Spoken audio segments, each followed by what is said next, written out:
That night, I had the divorce papers tucked neatly inside the glove compartment. Everything was ready.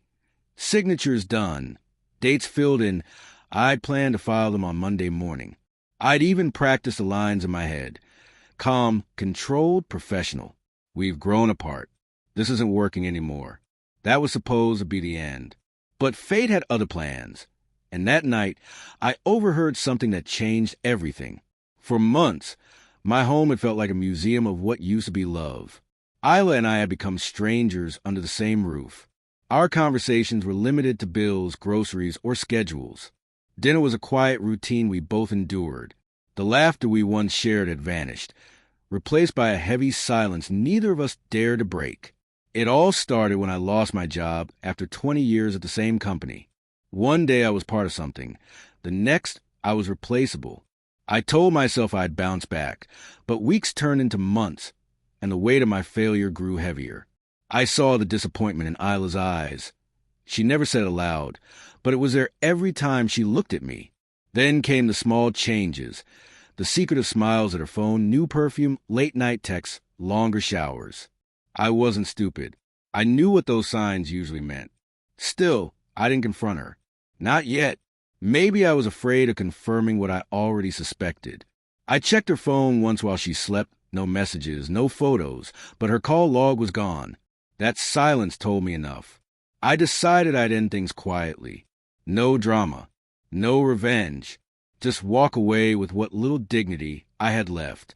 2 nights before I was supposed to leave, she mentioned she was going out with her friends. Just dinner and drinks, she said, focused on her reflection instead of me. I nodded, pretending not to care. But after she left, something in me snapped, part anger, part desperation. I grabbed my keys and followed her. The restaurant was bright and warm. I parked across the street, planning only to see who she was meeting. Through the glass, I spotted her with 3 of her college friends, laughing freely. There was no man, no sign of deceit. For a brief second, relief washed over me. Maybe I'd been wrong. Maybe I'd let my own insecurities poison everything. Then one of her friends said something that made Isla's face fall. Her smile faded. I saw her shoulders tremble. Her hand covered her mouth as if holding back tears. My chest tightened. I stepped closer to the open window, close enough to hear her voice over the music. "He's not the same anymore," she said softly. "He barely speaks. He just exists, like he's somewhere else." One of her friends asked gently, "Do you still love him?" Isla's answer cut straight through me. "I don't know, but I remember why I fell in love with him, and that's what hurts." Her voice trembled. "He thinks I don't notice, but I do. I see how lost he is. He doesn't laugh, doesn't fight, doesn't try.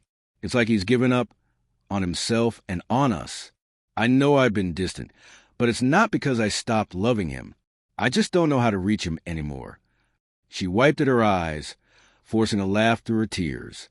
"Sometimes I think he deserves someone better, someone who still believes in him. But then I remember how he used to look at me, like I was enough, and I just want that back." I couldn't stand there any longer. My chest ached with guilt. I'd been so sure she was betraying me that I never considered she might be breaking in her own way. I slipped back into my car before she saw me and sat there for an hour, staring at the divorce papers beside me. They suddenly looked foolish, a product of pride, not truth. When she came home later that night, I was in the kitchen making tea. She looked startled to see me awake. "You're still up?" "Couldn't sleep," I said. We stood there in silence until I finally spoke. "Do you remember our first apartment? The one with the broken heater?" Her eyes softened. "Of course. We used to boil water to stay warm." I smiled faintly. "And you tuck your cold feet under my legs while we watched TV." She laughed, a small, genuine laugh. Something in that sound pulled me back to who we used to be. I reached out, took her hand, and this time she didn't pull away. Her fingers were cold, trembling slightly, but she held on. We didn't talk about what went wrong that night. We didn't have to. Something fragile but real shifted between us. A breath of warmth in the cold space we'd built. Over the next few weeks, we began to mend things. Awkwardly at first. We walked together again, cooked meals side by side. We talked, really talked, about our fears. She confessed she felt invisible, and I admitted how small I'd felt after losing my job. It wasn't a perfect recovery. We still fought, still stumbled, but this time we were reaching for each other instead of retreating. A few days ago, I was cleaning the car when I found that same envelope in the glove box. I opened it, stared at my signature, then tore it slowly down the middle. It felt like closing a chapter one no longer wanted to live in, because I finally understood love isn't about staying unbroken. It's about learning to repair what time and pride have cracked, together,